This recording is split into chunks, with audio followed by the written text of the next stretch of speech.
a chance, and then we'll get started. Great. Erin, I wonder if it's worth checking to see if you're getting any emails that folks are having trouble logging on for some reason. I don't see any in my email. Okay. Nope, none from, I had one earlier this morning. Well, so just one just came through. So let me send her the link.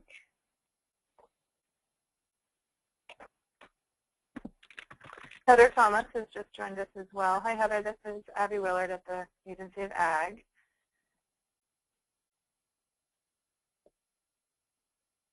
Hi, Heather. It's Abby.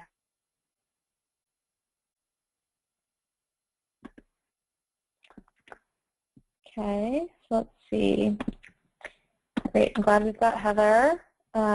We should have Julie from the Vermont Farmers Market in Rutland joining us soon.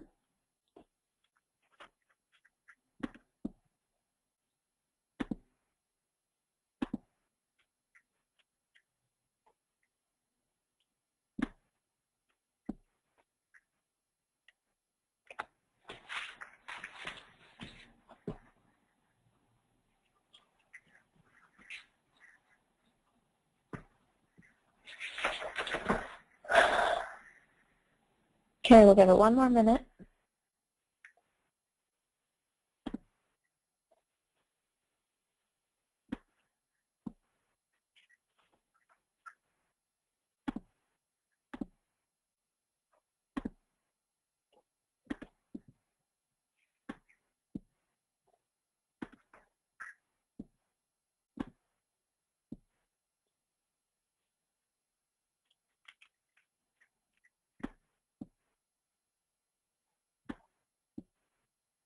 So nice to have some sunshine. Oh, I know. It's amazing. I didn't think it would be so critical in May, but we need it. Totally. Okay. Well, so we'll get started. Did Julie just join? Carlin just joined. Carlin just from joined? Hardwick Farmers Market. Great. So Julie should also, from the Rutland Farmers Market, be joining soon. Okay. So let me just kick us off. Sure, that'd be great. Great.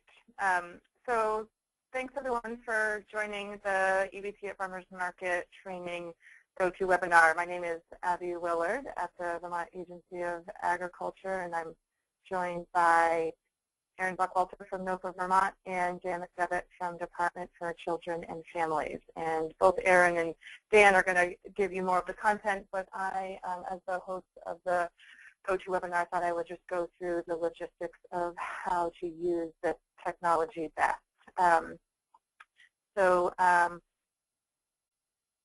For all of you that have not used GoToWebinar before or not many times prior, the way that this works is the best way for this to work is for you each to manage the background noise that comes from your station by muting yourself. And you can do that by clicking on the either green microphone or the green phone before your name, whether you've joined us by computer or by phone. And that way we're able to sort of mitigate most of the background noise. And then you can unmute yourself, manage your voice control, and then when you have a question or a comment that you want to make, be able to post it on your own. The other way that we can communicate is there's a box for posting questions that you can send out to the group. So for example, we just got a comment from Lisa that said, hi, I wanted to mention that this is my first year farmers market. If I'm new, if you have any beginner info, that would be helpful. Thanks. So great question, Lisa, a great place to post it so that as the conversation is going on and Erin and some of Dan are presenting, we don't have to take the time for you to interrupt, but you can post the question there and then Erin or Dan can respond to it. We have an hour and a half. I think Erin will sort of run through what the agenda is, recognizing that it's a bit of content and a lot of dialogue and back and forth. So hopefully everyone can see the screen and you can see the NOFA Vermont webpage and the farmers market resources. If you can't see the screen or you're not able to hear me, which is hard for you to know if you can't, just let us know in the question chat box. And now I'll hand it over to you, Erin. Great, thanks, Abby. And Abby, just so you know, I am not seeing that question from Lisa or that comment. So okay, great. Just as others come up, please feel free to interrupt as it makes sense. Yep, so let me just tell you now who's on the call. We have Christine, Heather, Julie, Carlin, Kathy, and Lisa. And then as presenters, Dan, Erin, and Abby as the host. Great, awesome, thank you. Great, welcome. Okay, great. So welcome, everyone. I'm Erin Buckwalter. So I work for NOFA Vermont, and I work with markets across the state in a variety of capacities. I coordinate the Vermont Farmers Market Association, which is a project of NOFA. We're kind of the parent organization for them. And then I also work supporting EBT at farmers markets and oversee the Harvest Health Coupon program that many of you know about. And just a little background, I used to manage the Bristol Farmers Market, which has EBT, and so I've also administered all these programs that I now run statewide, and so, you know, kind of have some on-the-ground experience, which hopefully will be helpful in answering questions and, you know, kind of a little perspective. Dan, do you want to say a little bit about what you do?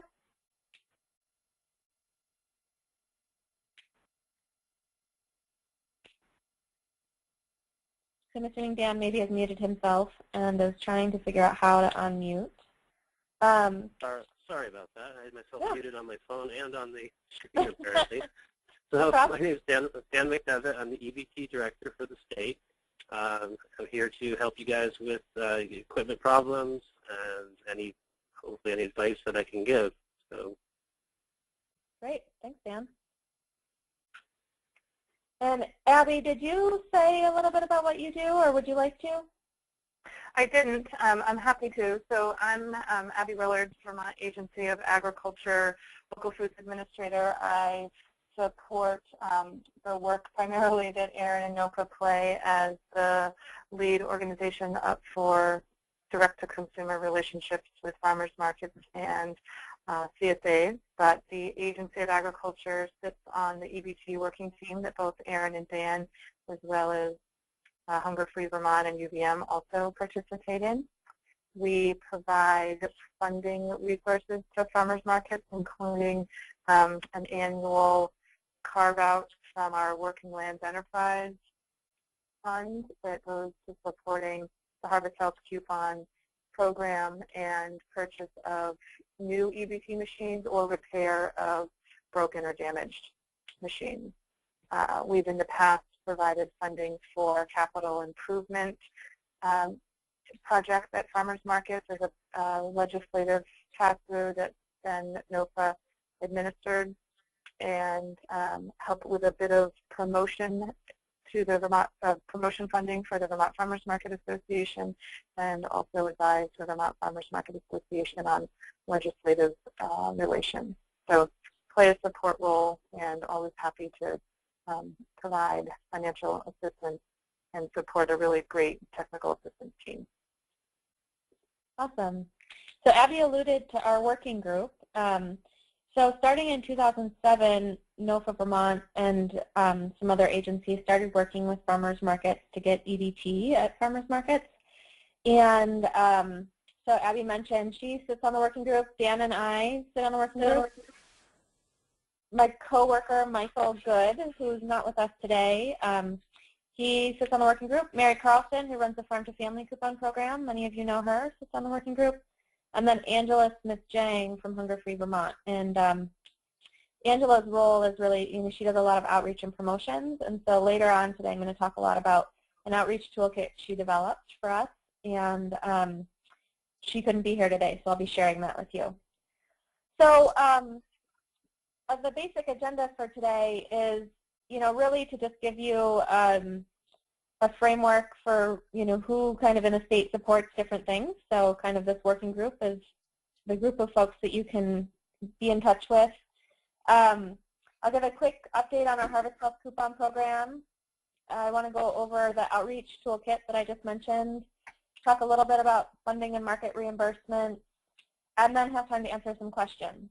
And as for Lisa's question, Lisa, just so you know, this training is primarily geared for kind of updates and outreach, and then kind of the basics we covered last week. And I'm also happy to set a time to cover kind of all of the management of how to run the program and the bookkeeping that goes on with you at a separate time. But most of the other people on this call have been running programs at their market for a while, and so I don't want to take everyone's time to go over the basics. We can set a separate time for that. So this is a little bit more of an overview and kind of answering specific questions and giving some outreach tools.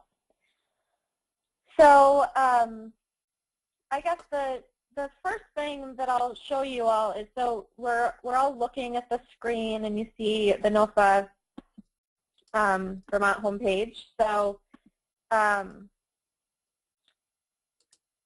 actually, it's going to take a second. I was thinking I could just walk you through. So basically, if you are, if you go to NOFAVermont.org, NOFA-VT.org, and you hover over this little yellow bar, Market Organic Food, you'll see a link for farmers markets. And so this is a really good place. I think a lot of people forget that we have these resources available, but it's a really good place to go to. And you'll see along this right-hand side a bunch of different options. We have a whole farmers market resources page. That page, I would say, is really geared towards general resources for farmers markets. And then we also have an EBT and Harvest Health page. And this has a lot of resources. So I definitely recommend checking here. We have tons of, kind of market training materials. We have tracking sheets. And all of these documents are free and available for you to use. Many of them are in Word document or Excel document form so that you can actually adapt them. So if you have, you can use them as a template and then make them really work for your market. So we're really happy for everyone to use these. You don't have to ask permission. Anything that's up here can be used. So under promotional materials, we have this EBT at Farmers Market Outreach Toolkit. So this is the toolkit that I'm going to be going through with you today. So I'll pull that up in a second. And I just want to make sure that you also know we have these next three documents are part of the toolkit. We just uploaded them separately so that if you wanted to actually edit them and use them for your market, you can. So this Outreach Toolkit document is a PDF. You can't actually edit it. It's just something that you can read and print off. But then these other three documents are specific documents that you can edit and use. Another document Angela created last year that's a little bit more basic than the toolkit about promoting EBT at your farmers market. And then some signs. So we have a promotional poster here. So I'll give a little click just so you can see what it looks like. So, there's a place when and where you can actually type in information, or you can write in information about your market. And these specifically promote Harvest, Health, and EBT. There's another one promoting Harvest Health. And we have both normal paper size, 8.5 by 11, or 11 by 17. So these are really nice posters we had created. You can send them to your local print shop and use them for your community market if you so choose. You don't have to, but if you don't already have a poster that you love, then this is an easy way for you not to have to do extra work and to be able to promote EBT and Harvest Health at your market. So, and I would just say too, if people have questions as I'm going along, feel free to interrupt me and make sure that I can answer them when it's timely. You don't have to wait until the very end. So this is the outreach toolkit that Angela created. And so I was just going to go through this really briefly, kind of basically. And basically, the background behind this is last year, Hunger Free Vermont had a nutrition and dietetics grad student from UVM approach them about doing an internship.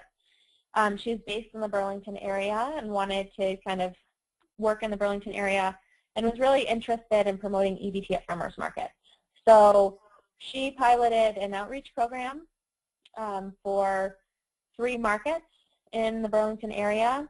And what we found is that on average across the state, EBT usage increased about 12%. So the amount of money redeemed across the state was about 12% more in 2013 than in 2012. At these 3 markets that this intern worked with, EBT redemption rates increased between 35 and 65%. So a little bit of extra outreach we found in those communities went a really long way. And so Angela and the intern kind of compiled these best practices and put them into this document and created some resources for you to be able to use so that you can kind of take those lessons into your own community if you'd like. So looking at the second page, you're welcome to click on this and be looking at it on your computer too, or you can look at where I'm looking on my screen, whatever you prefer. Just a little bit of an overview. About 92,000 Vermonters currently receive EBT benefits through Squares Vermont, and that translates into about $130 million coming into the economy last year. So that's roughly, I would say, $11 million, not quite $11 million a month, but it's a lot of money. And currently, Vermont farmers markets are capturing about $85,000, $87,000 of that. And we really want to increase that. I mean, that's a lot of federal funds that are, getting spent at big box stores and aren't benefiting the local economy or benefiting Vermont farmers. And so we all have a goal of working to promote Vermont farmers.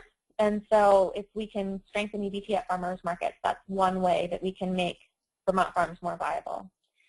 But we see a lot of barriers towards getting EBT customers to shop at farmers markets.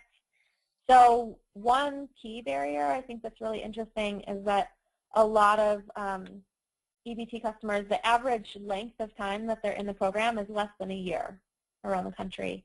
And so it's a constantly changing population of folks, and it's just really important to be constantly doing outreach because new people are coming into the program and they might not have been paying attention to the outreach you did last year because the program didn't apply to them. And so there's constant need for outreach every year. You can't just assume that you did a big outreach push one year and everyone in your community now knows, because that's a constantly changing population. We also hear from people that they just don't even know where the market is or when it's open. Since you're only open one day a week, most of you, not everyone knows what's going on in your community. And even if they know that the market's there, they might not know that the market accepts EBT or how that works. And so it can be kind of intimidating for them to even know how to go to a market and go about asking if there's EBT, or they might not want to ask. And so that's why when markets come into the program, we've given you guys all those big yellow banners that you can hang so that if people do come, it's very easy for them to look for that yellow banner and know that that's where their EBT card is accepted. And if for some reason you've lost your banner or it's ripped or you need a new one, we can put you in touch with the company that makes them. They're out of Winooski, and they're about $45 each. Let's see. I mean, there's also the perception that food at markets is more expensive. We've done some pricing studies at NOFA back in 2010 to kind of analyze the difference between the price of food at farmers markets and in conventional grocery stores. And that study is actually on our website if you're interested in looking at it. If you look under the market organic food and go to the farmers market page, you'll see a link on the side that says farmers market data and research, and that's where that study lives. But what we actually found is that product for product, the price isn't really that different for most products, or sometimes it's even cheaper at the farmer's market. But you can't compare heirloom organic tomatoes to conventional Roma tomatoes shipped from Mexico. You know, you have to be comparing the same product. So, you know, folks have unfamiliarity with the way that the market works or with the products sold at the market. There might be a lack of transportation, especially in rural areas. And just understanding how you shop at a farmer's market is really different. You know, when you go to a grocery store, you know where everything is. You're only looking at one place. You don't have multiple vendors selling things at different prices. So it's just a different way to shop. And so there's lots of different barriers. And so anything that you can do within your market to kind of make it more streamlined or easier for people. One of the suggestions someone gave last week was doing near the beginning of the season, or maybe the first market of every month, is to do potentially a market tour, like how to shop at the market. And that might be a way to bring in some new EBT customers and make them feel a little bit more comfortable. And another thing I should say about EBT is that folks get their benefits on the first of the month. So they get them on the first, and then they're supposed to last them throughout the month. By the end of the month, a lot of families run out of benefits. And so at markets, we often tend to see more EBT customers at the beginning of the month and less at the end. And so that's part of what the Harvest Health Coupon program is for, and I'll talk about that later, but to kind of try and incentivize people to shop throughout the month. So Angela put in here, in 2013, this organization, nonprofit called the Project for Public Spaces, in conjunction with Columbia University, did some studies about why low-income shoppers don't shop at farmers markets. And the number one reason was just because they were unaware of that day and time. And so I think that that just goes, you know, people might not know that you have EBT, but they might not even know that you exist. And so even in a small community, if they're not driving by the town green where you are, or you know, the day that you happen to be out, they might not even realize that you're going on. And so outreach can go for a long way. They might think it's inconvenient, but only 17% of those non-shoppers that they studied cited that price was the barrier, the biggest barrier. And so I think that that's really interesting. We tend to think that people think price is the biggest barrier, but there are lots of other barriers too that we need to work on, and ones that we might have a little bit more control over, like getting the word out about the day and time of our market. So let's see, let's go on. So an overview of basic outreach opportunities. So this is just kind of some general best practices. And I'm not going to read through all of them because you can all read them on your own. But some key things, you know, having that big yellow banner at the booth where your EBT is happening is really important. And I would say in all of our outreach that we do statewide, we encourage people to look for that big yellow banner. And so having that be a consistent marker for where EBT happens at a market is something that we're pushing on a statewide basis. Having someone that's really consistent and friendly to actually interact with customers is really nice. Sometimes providing samples. And also just understanding what they can and can't buy is really important, and encouraging vendors to make sure that they understand the rules. Some different places to consider spreading awareness about EBT at your market. You know, there's so many different places in your community. One thing that I have recommended is I think a lot of you do a really good job at doing outreach, but actually documenting that outreach so that every year you kind of have an easy checklist. Okay, I went to the library, I went to the hospital, I went to the child care centers, I went to the summer school, and the food shelf, and you have the contact of each place, or if you're not actually going there, maybe you have the phone number listed. It's an easy way to kind of help prevent you having to look up all those contact information again, or trying to remember, oh, who did I go to last year? Who do I want to make sure I go to this year? And also, if there is turnover at your market, it's an easy way to have a list to transfer to a new manager or a new organizer so that they don't have to do all that research all over again. It's already done for them. talking with local papers. So later on in this toolkit, we'll have a sample press release. Talking with them and providing a really nice story might be a way to get them to put some information about your market into the newspaper. And yeah, so definitely always including a photo.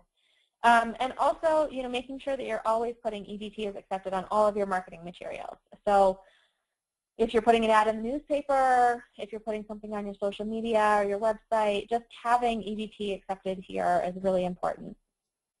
One interesting thing Angela brought up that I hadn't thought about in the past was the potential to get elected officials involved.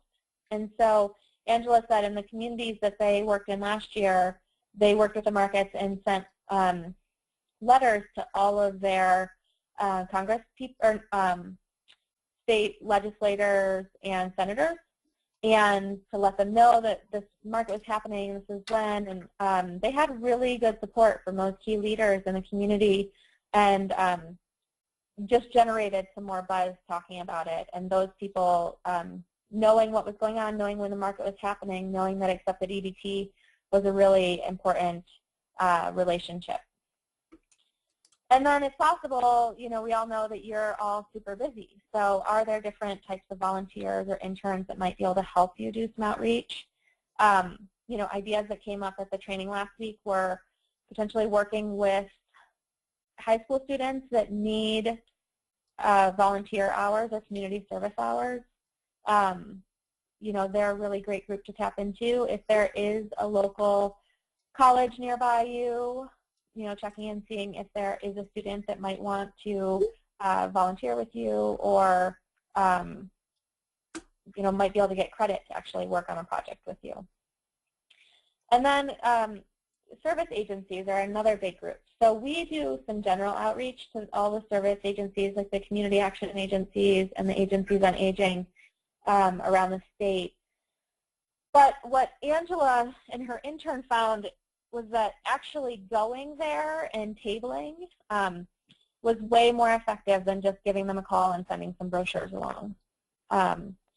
So if you have time, you might find out the day that farm to family coupons are distributed at the community action agency in your area, and just going there and saying, hey, did you know that my market accepts these farm to family coupons and we also accept EBT?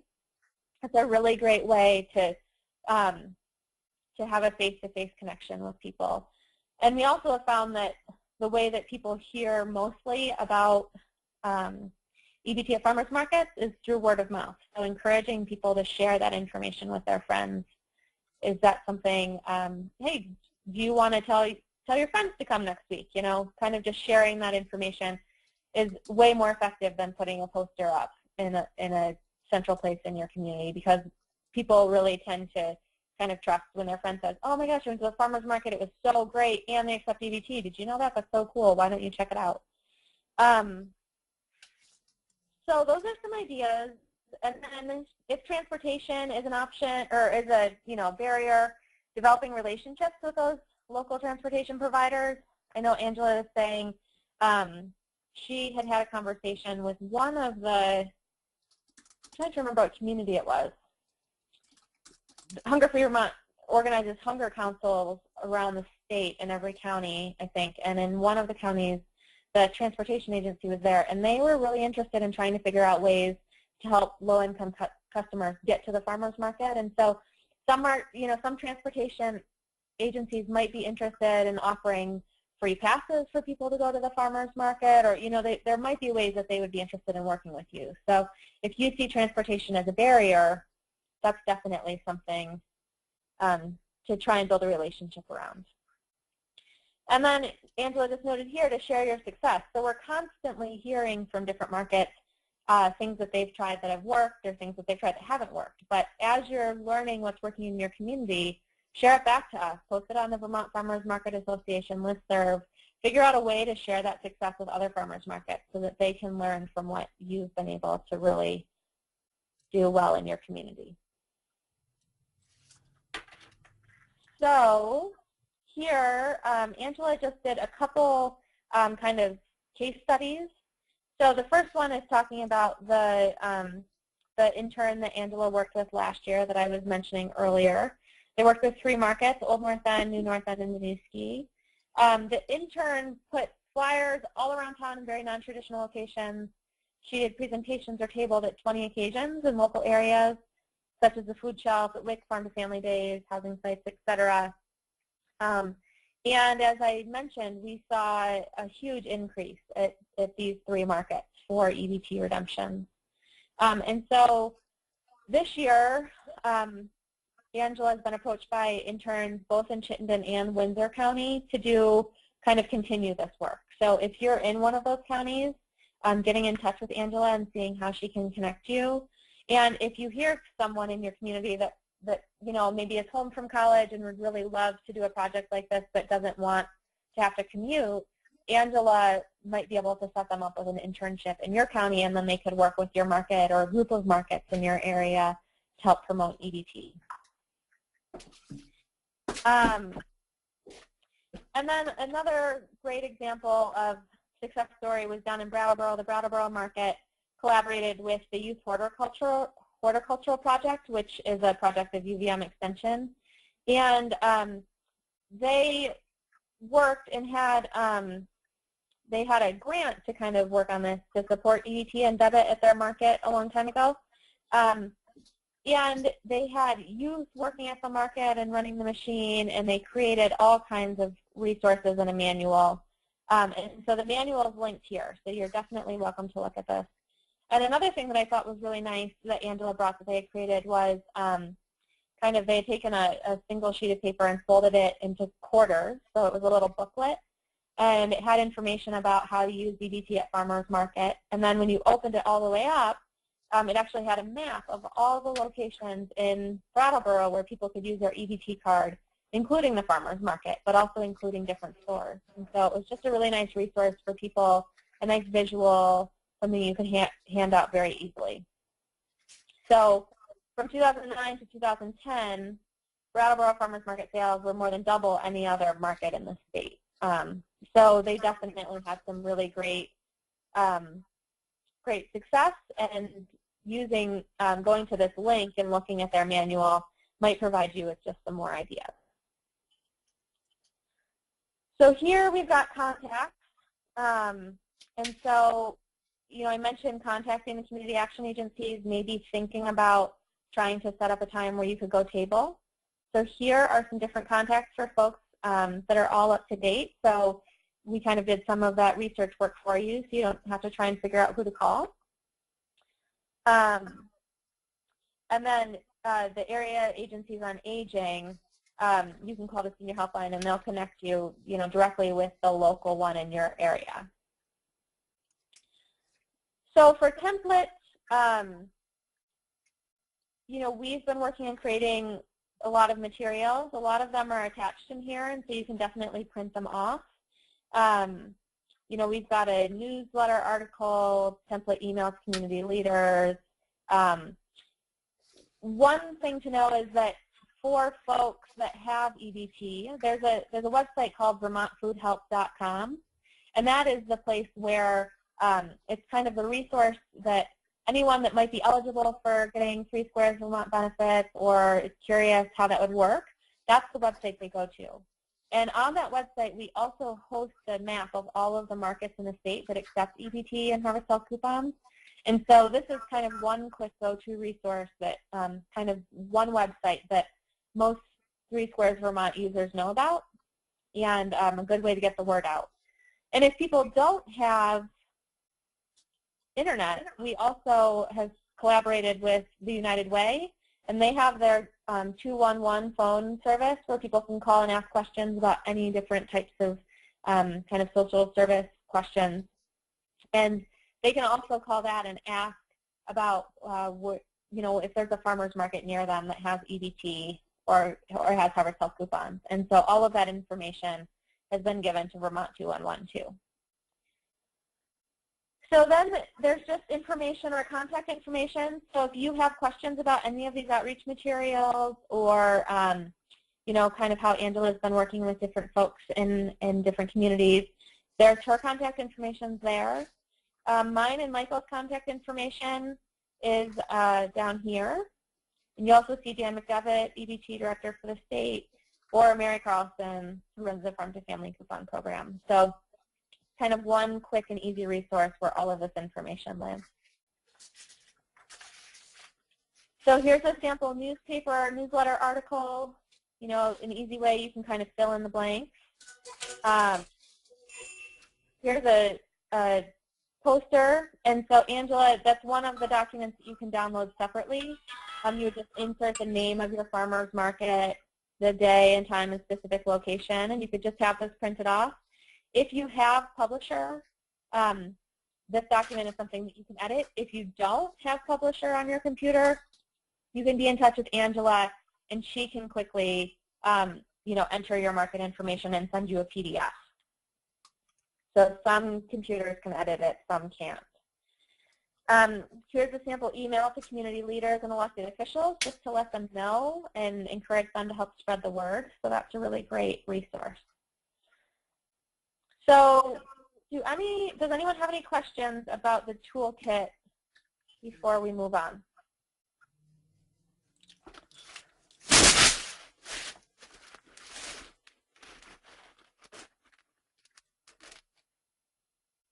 Anyone? Abby, have any questions come up on the side? No. Oh, wait, just one now from Christine. She asked, can you please repeat the website address? There's a few websites that I had mentioned, so I'll just say a couple of them again. So one is vermontfoodhelp.com, and so it's right here at the bottom of the screen. That's a place where you know, potential 3 Squares Vermont participants can learn more about the program, and also has a full listing of all of the EBT markets in the state. And then our website, NOFA Vermont, is NOFA-VT.org. And if you go just there, you find a yellow bar that says Market Organic Food. From there, you can click on Farmers Market.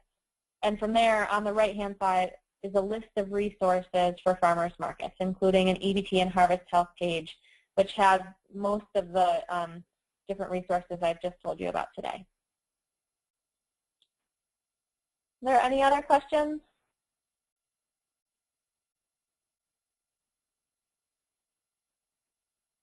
Okay.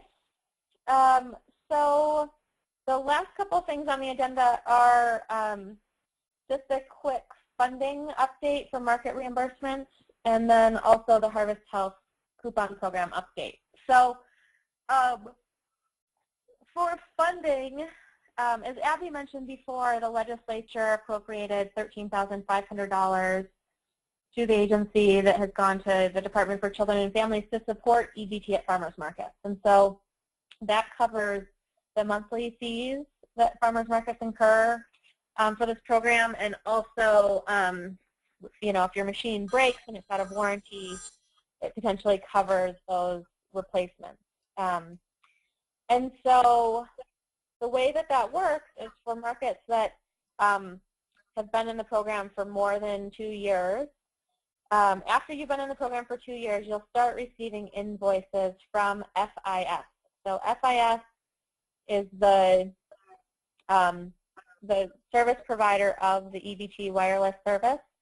And so every month you'll get an invoice from them every month that you use the machine. So if you don't have a market in the winter, you won't get invoices over the winter. And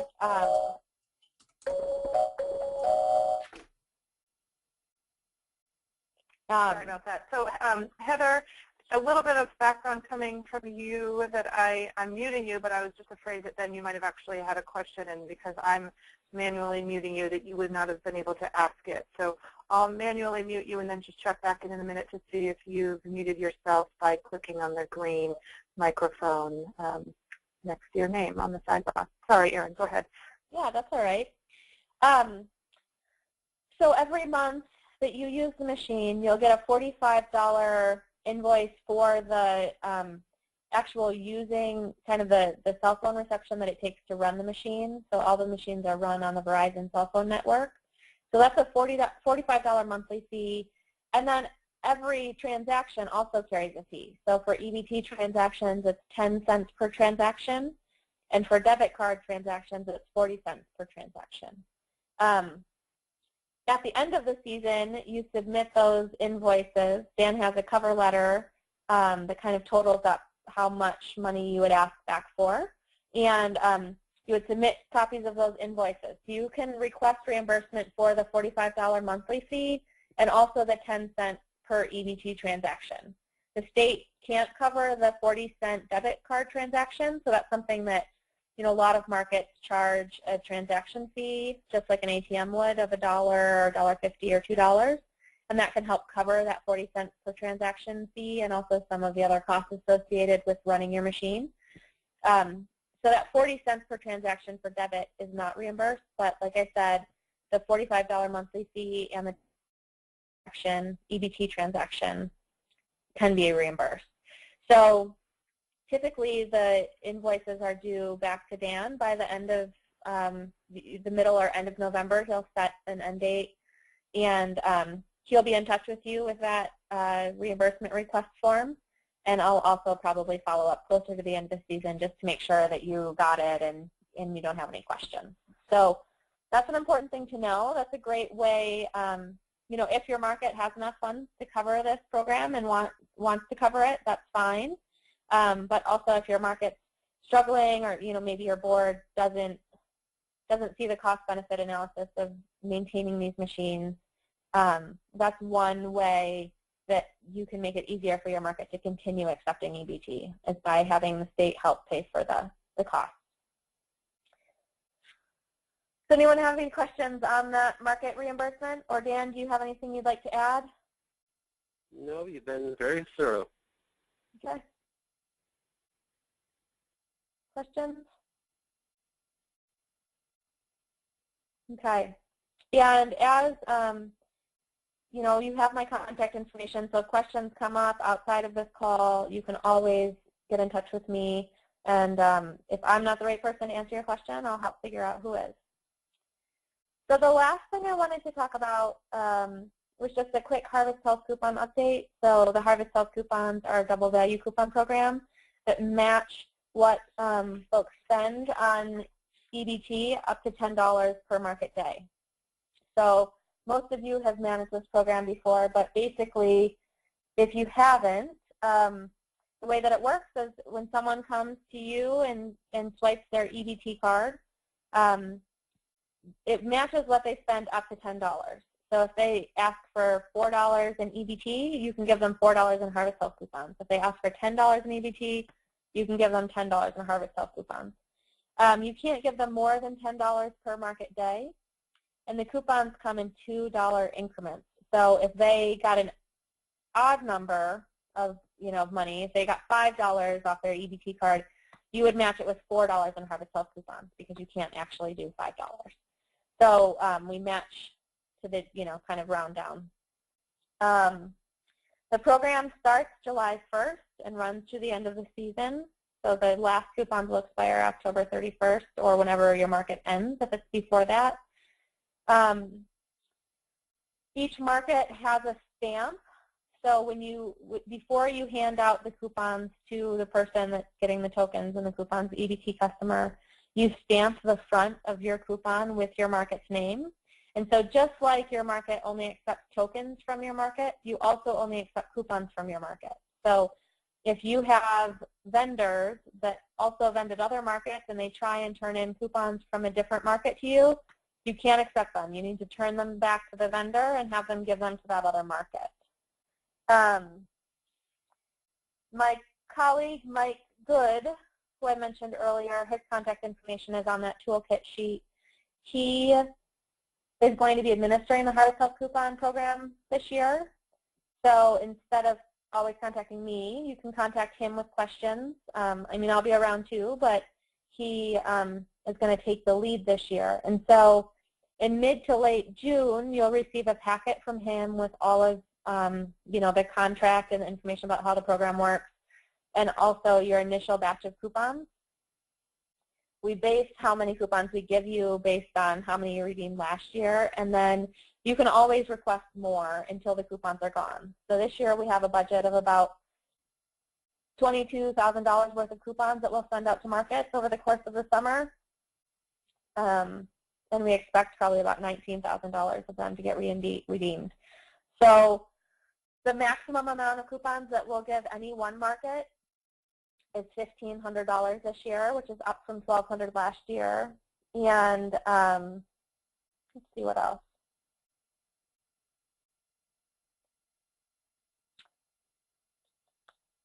Yeah, and basically you can just keep requesting more coupons as you run low throughout the summer until the coupons run out. So when you want more coupons, we actually used to have a coupon request form. We've now done away with that, and you can just either call or email Mike and ask for more coupons. And then as you do reimbursements, one thing you just need to make sure of is that you actually include the coupons you're asking for reimbursement for. So once you get them back from the vendors, you send them back to us. There is a cover letter for the reimbursement form, and filling that out completely is really important because we have to then pass that, we have to approve the reimbursement, make sure it looks all right, and then pass it along to the person in our office who writes checks, and she actually mails that out. So having your complete mailing address there is great because then if you don't have it there, then we have to take the time to look it up, and you obviously know your addresses better than we do. So it just makes things a little bit faster for us if you fill that out. And Mike will be sending out that form along with all of the coupons in June. So I went over the distribution. There's, in the past we've had markets, let's see, who do we have on the phone? Bellows Falls, you might be reporting, and Julie, you might also be reporting. I'll have to look, but one of our sources of funding requires that we submit data on kind of EBT transactions and Harvest Health redemptions for each market. And so in the past, we had all markets reporting this data to us. And then last year, we switched to just the top 10 markets that were redeeming coupons, the 10 that were redeeming the most coupons. And so I have a list of those markets separately, and Mike and I will be following up with you if you're one of the markets that we're going to be asking to collect data and submit it this year. So we'll be in touch really soon. And then I guess maybe one last thing to note, this is something that is a little bit confusing, and it'll be in the information that we send you, but I'll just try and explain it really quick here. It's the same as last year, but I think it's a good reminder. There are some seniors over 60 that receive their EBT benefits. Instead of on an EBT card, they get them directly deposited into their bank account. And so, and that's really just to try and make the program more accessible for them. And so every once in a while, you might have a senior that learned about the Harvest Health Coupon Program that matches EBT purchases at farmers markets. They've learned about it at their area agency on aging or their community action program. And so they come to the market and they want to use some of their EBT benefits and also get Harvest Health coupons. But since their benefits don't actually come on an EBT card, they won't be swiping it at your stand. They might actually just have gone to the bank and used their debit card to access their benefits. And so we just take them on their word. If they say they have EBT benefits and they're an elderly person, and they say that they get them on their debit card, we say, okay, great. How much are you going to spend at the market today? And depending on how much they say, we match up to $10 of what they say they're going to spend. And so if they say they're going to spend $10, we give them $10. They say they're going to spend $20, we still give them $10. So that's kind of an honor system that we've developed. Some markets see it more often than others. When I was managing the Bristol market, I actually never had a senior come up to me, but I definitely know of other markets that have had this. And so we definitely just treat it on the honor system. And if you ever have any questions about that or have any issues, definitely feel free to give me or Dan a call, and we'll try and help you answer those questions. So there's, and then the last thing is just the coupons. We'll reimburse coupons through the middle of November. So if your market doesn't end until the end of October, you'll have a couple weeks to get all of your paperwork together. And then the coupon and reimbursements are due by the middle of November. So, just as you're wrapping up your market for the season, you'll also be wrapping up your reimbursement request to us, and the same for Mary Carlson and the Farm to Family coupon program. So all of the deadlines are pretty similar. Does anyone have any questions about the Harvest Health coupon program?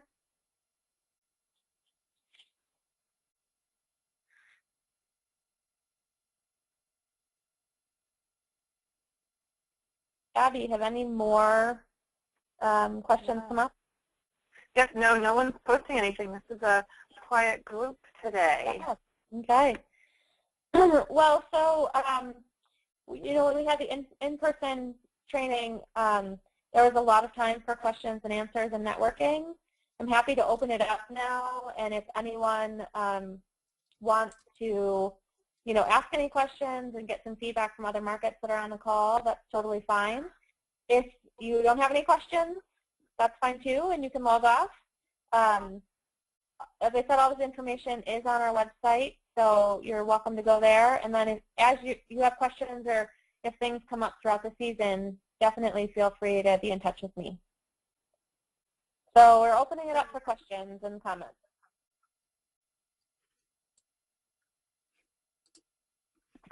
So the best way to ask a question, this is Abby, is to unmute yourself by clicking on the green microphone or the green phone next to your name, and we'll give you the floor. We're a small enough group that I don't think we have to post questions in the question box, but just speak up with some thoughts that you have. The only person I am not able to give audio permissions to looks like Kathy. So Kathy, because you're on the phone, I just sent you the new audio pin, which if you can figure out how to get that via email, you can then punch that pin in, and that will give you phone access.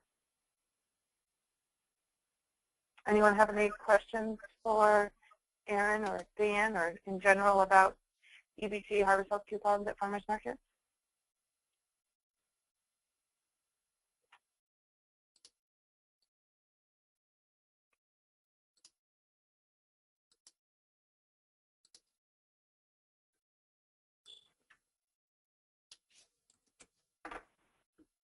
All right. Well, seems like not. So if something comes up, definitely please feel free to follow up. And in the meantime, good luck with the beginning of your market seasons, and we'll be in touch throughout the summer. Thanks for joining us, everyone. Thanks, Erin. Yeah. Take care. Thank you. Thanks, Abby. Thanks, everyone. So just Thank you. You're welcome. This webinar has been recorded, so we'll be able to post this likely on the NOFA website or on the Agency of Agriculture for further reference. And then again, Erin spent most of the time reviewing the materials that are available through the NOFA Vermont website anyway under Farmers Market Resources. So you can go there directly. So everybody have a nice day. The sun's out, and enjoy midweek. Bye. Take care. Bye-bye.